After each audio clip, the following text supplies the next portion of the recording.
I never had no experience of this type of weather. It's like, okay, do I feed my family or do I run the heat? And they were literally starving and freezing in their homes. Energy shortcomings across the nation. We can't just have people die every time we have an emergency. I think we're going to learn a lot about our community and our needs and infrastructure.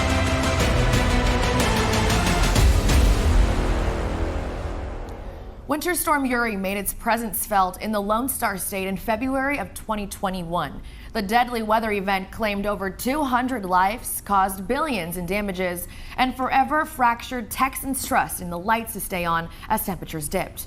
I'm Matiana San Miguel. And I'm Alec Nolan. Thank you for joining us. For the next hour, we'll analyze why Uri caused things to spiral out of control. Plus, we break down what's changed and if trust in the state's infrastructure should be restored. Before we get there, here's a look back at that frigid Valentine's week. Winter Storm Yuri impacted the Lone Star State in a way those who lived through it will never forget. The severity of the cold weather is unprecedented in Texas history. The devastating cold snap knocked out the grid, leaving Texans without heat or power for days. When people lose power, there are heartbreaking consequences. And it is a company that has a job of trying to do everything we can to make sure that power is provided every day, 24 hours a day, 7 days a week.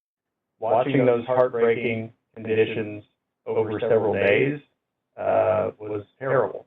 When we had to make tough decisions, ERCOT really didn't have a choice. It was such a life-changing experience. I've had so many medics tell me that it was the worst shift of their life. Here's a timeline of events over those 4 days. On February 12th, Governor Abbott issued an emergency disaster declaration for all 254 counties as people began to lose power. Cold weather shelters were activated for the first time during the storm as well. As the situation intensified, Governor Abbott asked for help from the White House February 13th. Valentine's Day brought snowfall. And by February 15th, ERCOT had issued a declaration of emergency as state airports were forced to cancel flights. Texans later learned the grid narrowly missed a catastrophic failure, meaning the entire state was reportedly minutes from experiencing a total blackout. Every source of power that the state of Texas has been compromised. Numbers compiled by the Texas Comptroller suggest 2 out of 3 Texans lost power at some point between February 14th and February 20th, 2021. Almost half, 49%, lost water. In the aftermath, the Texas Department of State Health Services reported over 200 deaths. The majority came from Harris County, where more than 40 occurred. Other counties in the double-digit deaths range included Travis, Dallas, Tarrant, and Bexar County. Out of those deaths, 146 were directly attributed to hypothermia, another 2 to frostbite. The majority of those killed by the cold were over 60 years old. That cold is rough. Those with pre-existing conditions also suffered great losses, as DSHS says 25 people had their conditions worsened to the point of death. It's tragic. It's a shame for a human being to die like that. I mean, most people knew to bring in their houseplants, but sometimes you forget that there's other people out there on the streets living under overpasses that need help too. We picked up quadriplegics and paraplegic people that were stuck in different places and got them to their caretakers. A 97-year-old woman on top of an ice mountain, 5 days with no food, water, or heat. We were able to get her and bring her to her granddaughter. So I could tell you 100 stories like this. I had nightmares of the people I had to turn down that day because we just didn't have the bandwidth to see them. I can still hear the phone going off over and over in my head. And the same is going to happen to these folks. I was lucky. I wasn't freezing and starving to death. Some people were not able to pick up prescription refills, were not able to get medical treatment that they needed, like dialysis. And so we had a lot of people that were starting to suffer because they weren't able to get the medicines that they need. In addition to dialysis, DSHS says some Texans had their oxygen treatments and hospice care interrupted. Icy roads also proved treacherous, as over 20 people died in motor vehicle accidents. One infamous example of dangerous roadways included a 133-vehicle pileup on I-35 in Fort Worth. That lone incident caused 6 deaths and sent 65 people to the hospital. In addition to the substantial cost to human life, Uri left a toll on its fair share of property. It's estimated that nearly $200 billion of damages was directly tied to the storm. Plumbers found themselves overwhelmed and understaffed as pipes burst across the state. Some companies reported receiving upward of 2,500 calls. No water because our pipe's broke and we can't get a plumber just yet. And the plumber has come out, but there's no parts. This in itself was bad enough, but the resulting water caused costly damage to items not easily replaced. The entire back wall of the hall has to be replaced. $10,000 dishwasher is completely fried from the amount of water that came down. Several lawsuits came about as fingers pointed in all directions. A lot of the consequences that we suffered during that storm were not part of the storm, were not a result of the storm, but a result of corporate negligence. But in a controversial move, a judge ruled large power generators in Texas could not be held liable for deaths, injuries, and property damage caused by Uri. Energy customers claimed negligence on the part of ERCOT, but court justices said the companies aren't required to provide continuous power to the grid. The justices did go on to say lawmakers could have changed that, but chose not to. In the years that followed, lawmakers made a flurry of moves in hopes of righting past wrongs, starting first with a special session called by the Texas governor. Texas, as a state, must step up and ensure that all of our power generation is winterized, and that includes every power source that plugs into the Texas grid. Second, we need to make sure that ERCOT is providing an accurate forecast. The state of Texas and the people of the state based decisions on the forecast that ERCOT made about the power demands that would be forthcoming. ERCOT leadership and other utility leaders found themselves asking tough questions as to why things went south as the temperatures dipped. A common theme of the testimony, blame placed on a lack of communication. The disaster caused former ERCOT CEO Bill Magnus to be fired by his fellow board members. I feel a great deal of responsibility and remorse about the event, but I will, and we'll continue to investigate and be investigated, but I believe the operators on our team did everything they could have in a dramatic, very difficult situation. You wouldn't have changed anything in terms of your play calling during those critical hours? As I sit here now, I don't believe I would. The legislature passed several bills following Uri. One slashed the ERCOT board down from 16 members to 11, changed the way they are selected. Board members are now appointed by a committee selected by the governor, lieutenant governor, and speaker of the House. One of their biggest moves to date, the appointment of Magnus's replacement, Pablo Vegas. The key is going to be continued reliable execution. That's how we rebuild the trust and the faith in the reliability of the electric grid. Another law helped cover debts owed to ERCOT from the high cost of electricity during the storm. Failures to winterize by power plants carried fines in the millions of dollars. A lot of people had their guard down, knew it was going to be cold. We will be better prepared this time than obviously we were last time. But even with all the changes made by lawmakers, has faith in the grid been restored? And still to come, we're hearing from energy experts, former lawmakers, and a former ERCOT board member. They tell us what's changed since 2021 and what still needs to be done. Stay with us. This is Winter Storm Uri, 5 years later. While the grid's failure came as a complete surprise to many, to one expert, it was a long time coming. Ed Hers has been sounding the alarm on the Texas grid since the early 2010s. Hers, a lecturer at the University of Houston, has written several published papers on energy economics. In 2013, he highlighted problems with the Texas grid in a Houston Chronicle article titled "Texas Suffers from Soviet-Style Energy Distribution." Atiana San Miguel sat down with Hers to better understand what he saw before others, and if he thinks enough has been done in the years following Winter Storm Yuri. Energy expert Ed Hers has long foreshadowed the Texas grid collapse, and he says another deadly storm should have been the first warning sign for state leaders.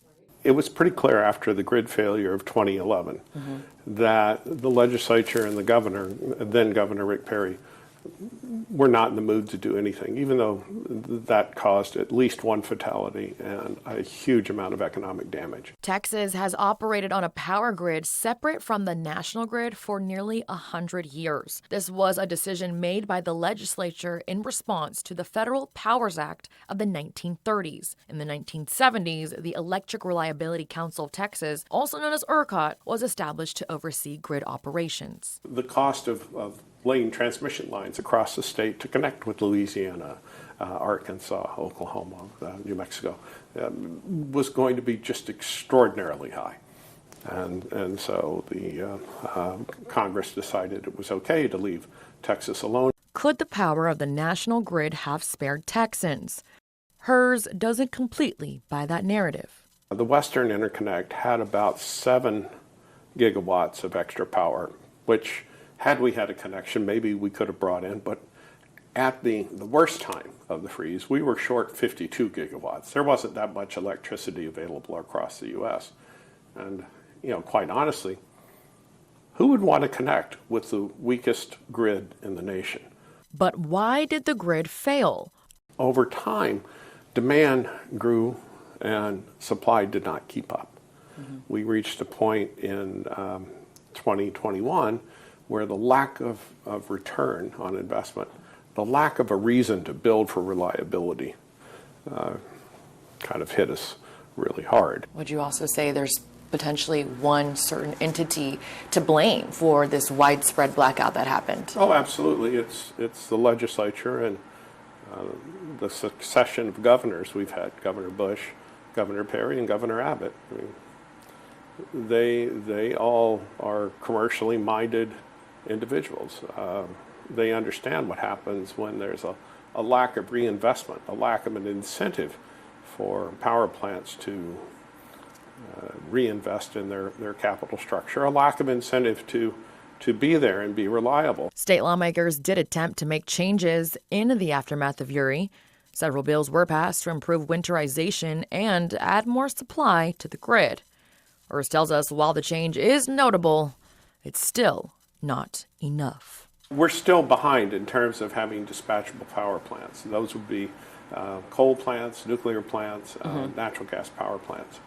We've had a few join the grid since 2021, but mainly those are because companies along the Houston Ship Channel have been helping support financially the construction of these power plants. ERS also goes on to say that lawmakers are still making decisions that undermine the grid and are underrating the impact of renewables. I mean, right now, we could pull up the ERCOT app, and today we'd see that more than 50% of the electricity provided at this moment is coming from wind and solar. Without the wind and solar, the Texas grid is dead in the water. We have more people, more businesses demanding electricity than we can supply from the coal, natural gas, and nuclear fleet. And so, it's essentially, without the wind, solar, and batteries, we're like an overbooked airline flight. The great irony is the anti-wind, anti-solar, anti-battery group in the legislature relies upon all three of those to keep the lights on day by day by day. In the years since Uri, technological advancements have placed additional strain on the grid. AI data centers, crypto mining, and electric vehicles all demand electricity. Crypto miners currently use more electricity than the cities of El Paso, San Antonio, and Garland combined. ERS is less concerned with data centers as they fund their own power needs, but says crypto miners pose a real threat to Texans. Demand is growing faster than the ability of the state to provide supply. And so the cryptocurrency miners are essentially the very definition of a parasite. They buy low, they sell high, and every one of the consumers is subsidizing the cryptocurrency miners. And despite several ERCOT officials losing their jobs since the storm, ERS still believes accountability still hasn't been properly handed out. The governor's office released the death toll of 246. Other media outlets put it at almost 1,000. The economic losses have been estimated to be as high as $200 billion. there was very little in the way of accountability. Everybody deflected. And in fact, the Chief Justice of the state Supreme Court ruled that ERCOT is an arm of the state. And that's terminology we haven't heard since the Soviet Union, but he did that while pointing out that ERCOT's immune from litigation. Georgia Power, for example. If the lights go out there, the city of Atlanta can sue and recover. But here, we can't. Why? Because everybody's got plausible deniability. Coming up, we hear from a former ERCOT board member on what he thinks needs to change to prevent another Uri. I'm Alex Nolan, and we'll be back after these messages.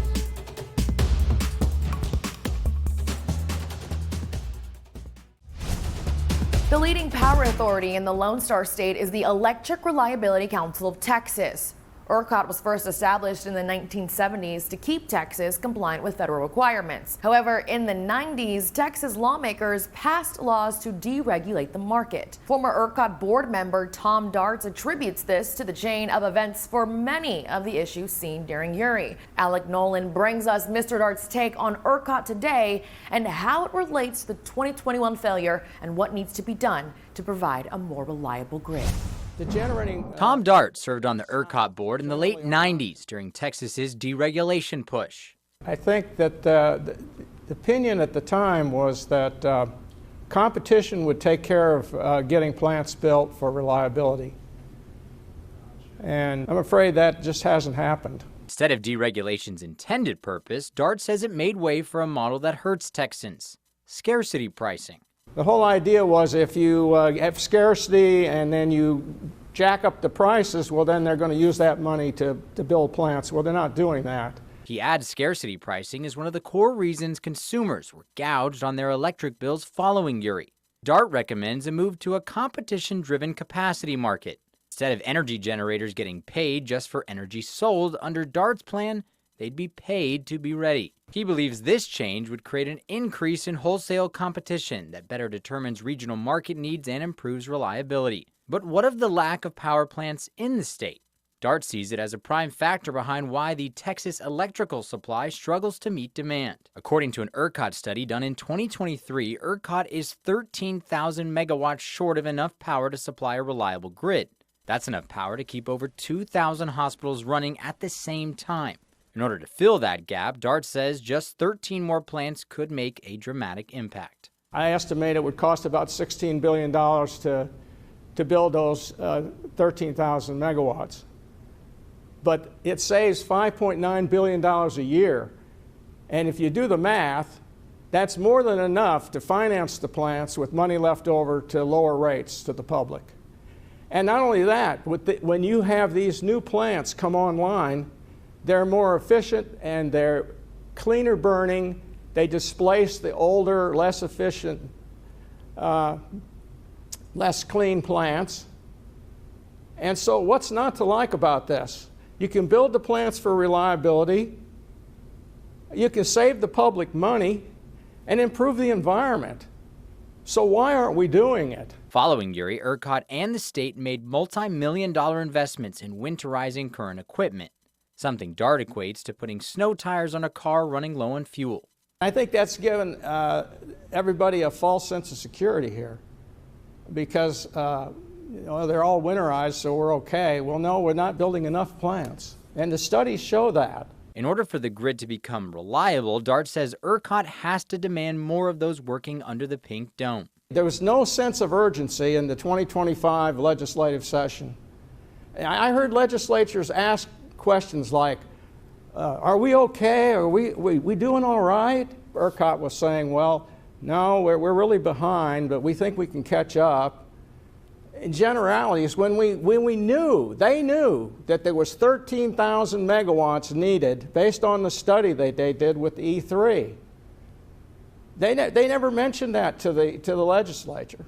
The former ERCOT board member doesn't blame ERCOT for its 2021 shortcomings, but if on the board today, says he'd make these recommendations. I would put a procedure in place approved by the legislature that would use the reliability standard to determine how much, All the retail providers, everybody that sells at retail would participate in the cost of those plants.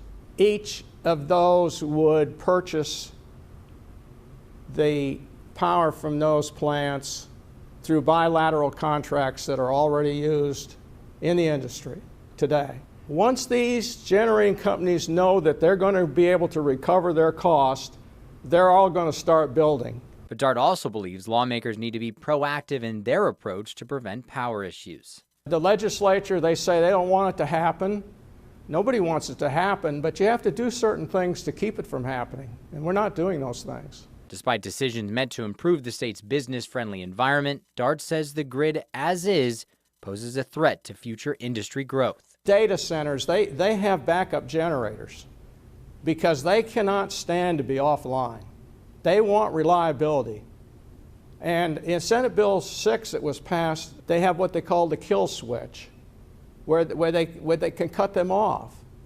And that's not a bad thing. They need to get cut off like everybody else is getting cut off. But that's not the point. We don't want a system that cuts people off. We want a system that's reliable so you don't have to cut them off. And if you have a reliable grid, people will come here. He tells us the next legislative session, lawmakers have a choice on their hands. They have to decide whether they want reliability or whether they want scarcity. Do they want Texas to be known as the reliability state or the scarcity state? I think we need to be the reliability state. For his part, the retired Greenville Electric System GM says he submitted a plan to the legislature and the Public Utility Commission. We invited ERCOT to be part of our program, and they declined to speak. After the break, meteorologist Zack Shields joins us for a breakdown of the destructive elements that formed Uri. Plus, Zack explains how the deadly winter storm forever changed forecasting. I'm Atiana St. Miguel, and we'll be back in just a few short minutes.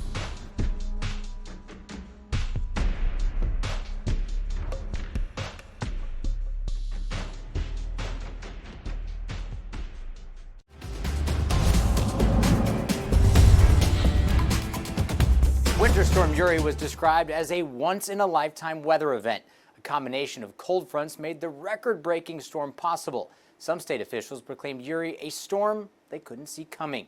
Meteorologist Zack Shields debunked that a week ahead of Yuri. High likelihood of heavy snow, icy roadways, power outages. Atiana San Miguel spoke with Zack to break down what he saw and how it has forever changed forecasting. Zack, days before the storm hit, you warned of outages about Storm Uri. What was it about it that stood out to you? Well, first of all, here in Central Texas, we don't get a lot of winter storms. It is very tough to get snow, ice in here. All the ingredients have to come together. Well, that week, all the ingredients came together, not only for snow and ice, but a huge Arctic outbreak that lasted for several days. And that's what was so unique about this setup. The Arctic air moved in first, and then we had rounds of snow and ice, making for a long week here in Central Texas. Were there any other possible warning signs about the grid from prior winter events that stood out? Well, we knew in a week in advance that some really, really cold air was moving on in. We didn't believe our eyes. So this event started on a Sunday. Earlier in the work week, some of the long-range forecast models were showing some very cold temperatures, possibly dropping below zero. And when it's that far out here in Central Texas, you have to second guess it and go, well, is that really going to happen? But each day, the computer weather models kept showing the same thing. So we knew that it was going to get really cold. We knew that we were going to have record cold. That was going to last for several days. Then we knew at the same time that we could have 4 different winter storms or upper lows to create some snow and ice to make the issue even worse. So we knew the bad weather was coming. I don't think a lot of us knew that we could have power grid problems to knock out the power for several straight days. In the past, I remember in the early 2000s, we'd have these Arctic outbreaks that would last 2 or 3 days, not 5 or 6, and we would have rolling blackouts. But the power wouldn't stay off for several straight days. They'd stay off for a couple of hours. And this go around, we thought that would happen, rolling blackouts, but nothing like this. Nobody understood the severity of what was to come. Yes. And people have also referred to this winter storm as a once in an 80-year storm. Would you say that's pretty accurate? This was probably a once-in-a-lifetime storm for a lot of us. This rivals the Arctic outbreaks we had in the 1980s, but it didn't last as long as this one did. I mean, we had 144 straight hours of freezing weather.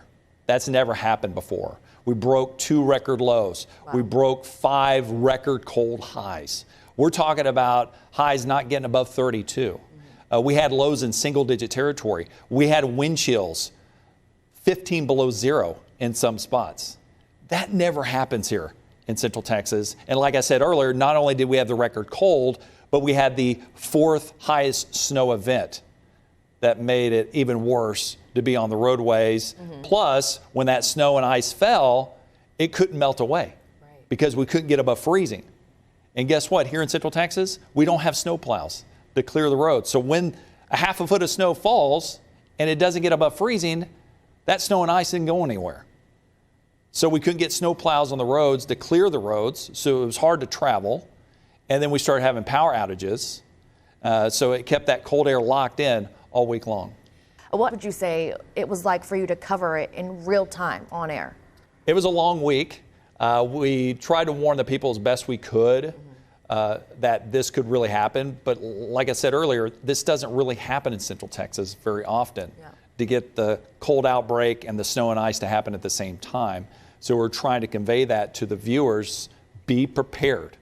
If it gets this bad, I don't want you being stuck at home, not having enough firewood or having enough food, water, things like that, because we tried to tell people at home, when this happens, you're not going to be able to leave the house. You're going to be stuck in your location for several days. And sure enough, that happened 5 straight days. We were stuck in the house, couldn't travel a whole lot. And then we were dealing with the power outages that made matters even worse. And a lot of people were not only getting their information via news, but also social media platforms. Would you say there is any weather information that you feel the public misunderstood the most?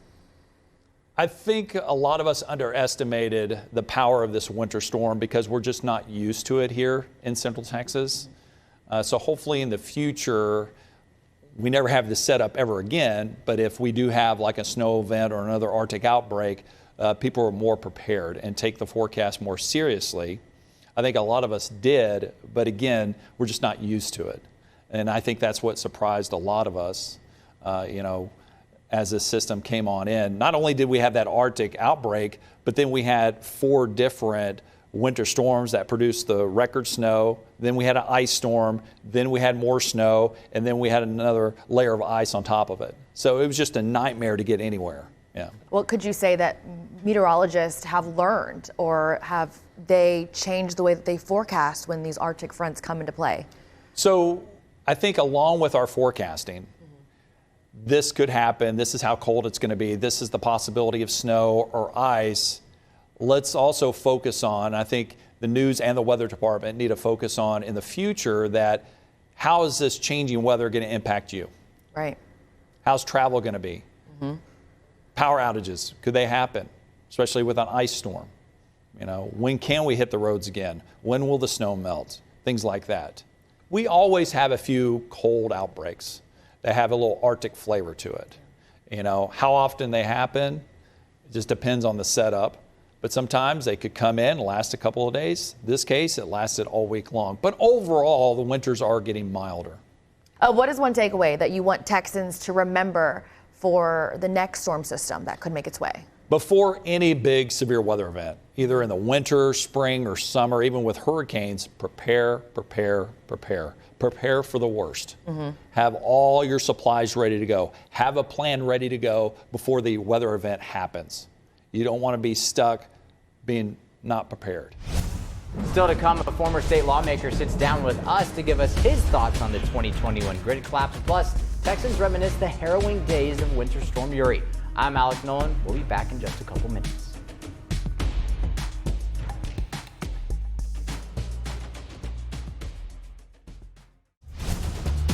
Many cite the lack of preventative action by lawmakers as a reason behind the 2021 grid collapse. Jason Isaac served as state representative in the 2010s, and in the years since leaving office, Isaac has worked to inform Americans of energy shortcomings across the nation. Alec Nolan sat down with Isaac one-on-one to hear his thoughts on what needs to change moving forward.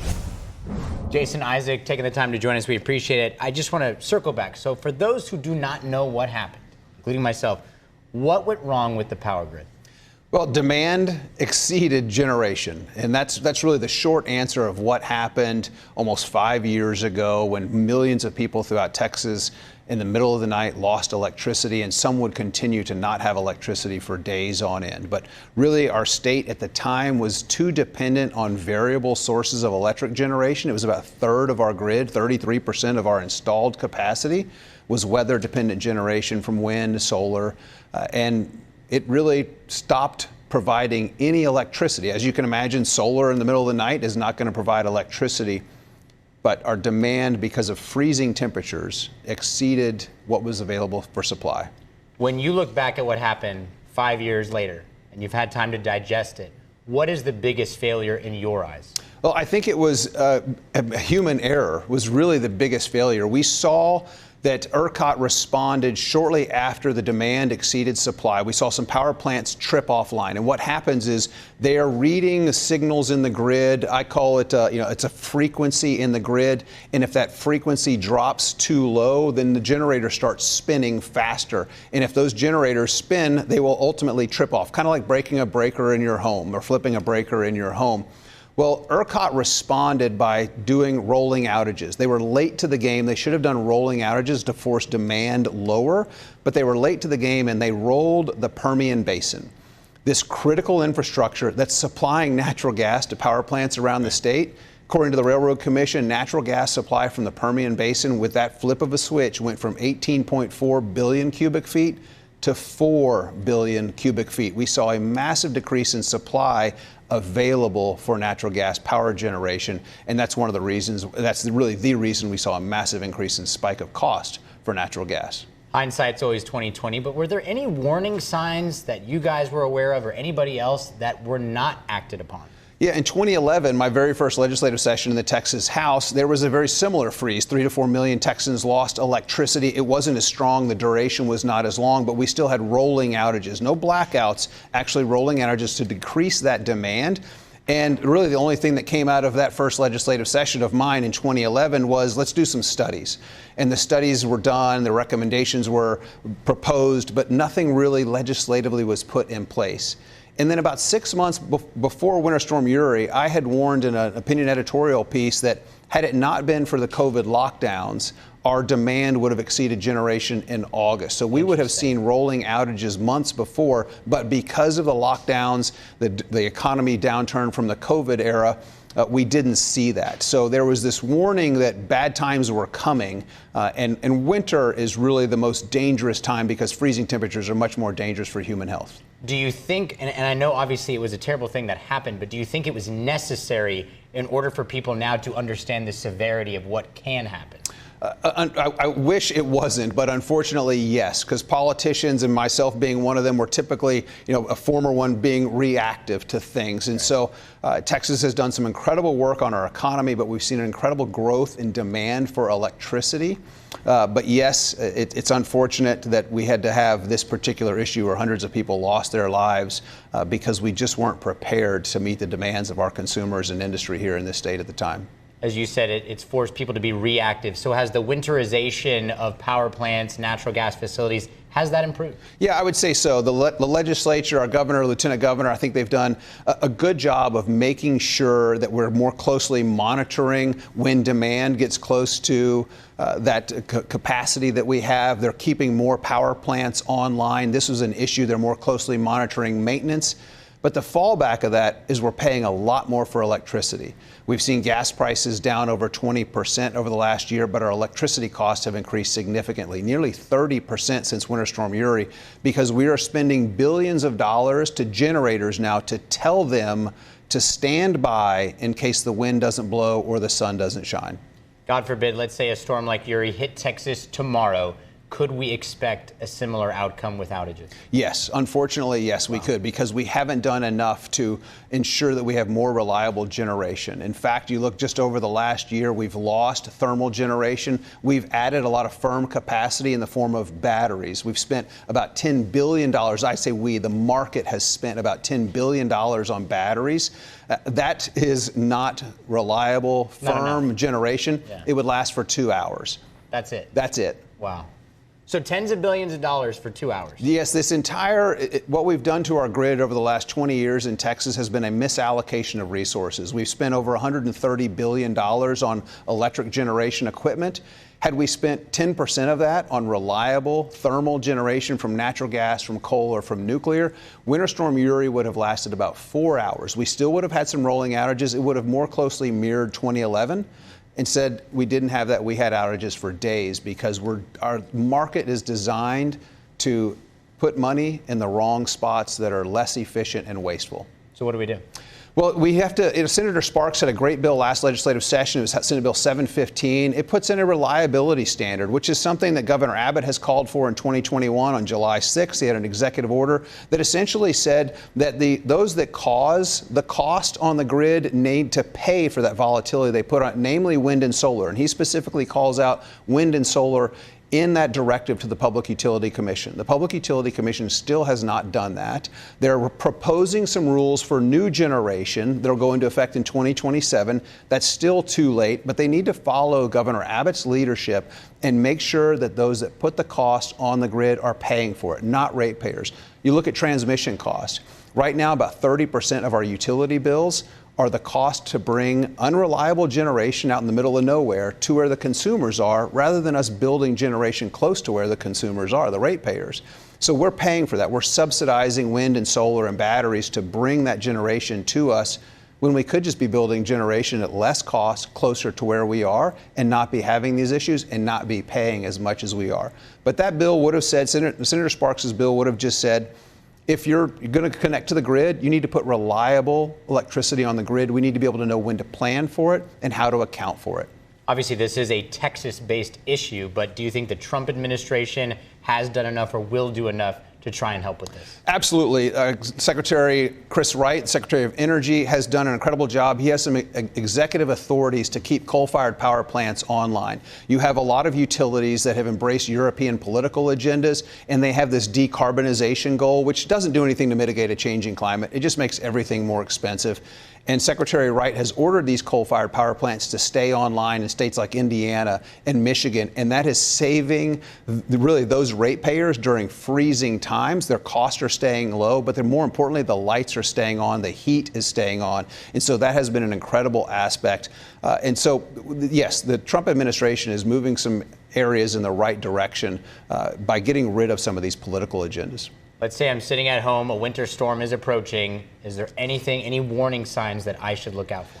Well, obviously the simple things like make sure you keep a faucet dripping so your pipes don't freeze, because that's catastrophic. I would suggest if you have a fireplace, keep some wood on hand so that you can do that, because what we saw during Winter Storm Uri is there were people that were dying from carbon monoxide poisoning. That's actually a dangerous gas in certain concentrations. They were burning furniture in their homes. They were sitting in their cars in their garage. That's not what you need to do. But if you have an opportunity to get a backup generator, it's unfortunate that you should have that. We should be able to rely and depend on our grid. And if our market favored reliable electricity, none of this would be a concern at all. We'd be having more affordable electricity, and it would be much more reliable. Jason Isaac, we appreciate the time. Thank you. It's great to be on. Thanks for having me. Still to come, experts detail some of the dangerous driving conditions Uri caused, plus homeless shelter officials explain those difficult days providing aid. I'm Atiana San Miguel, and we'll be right back.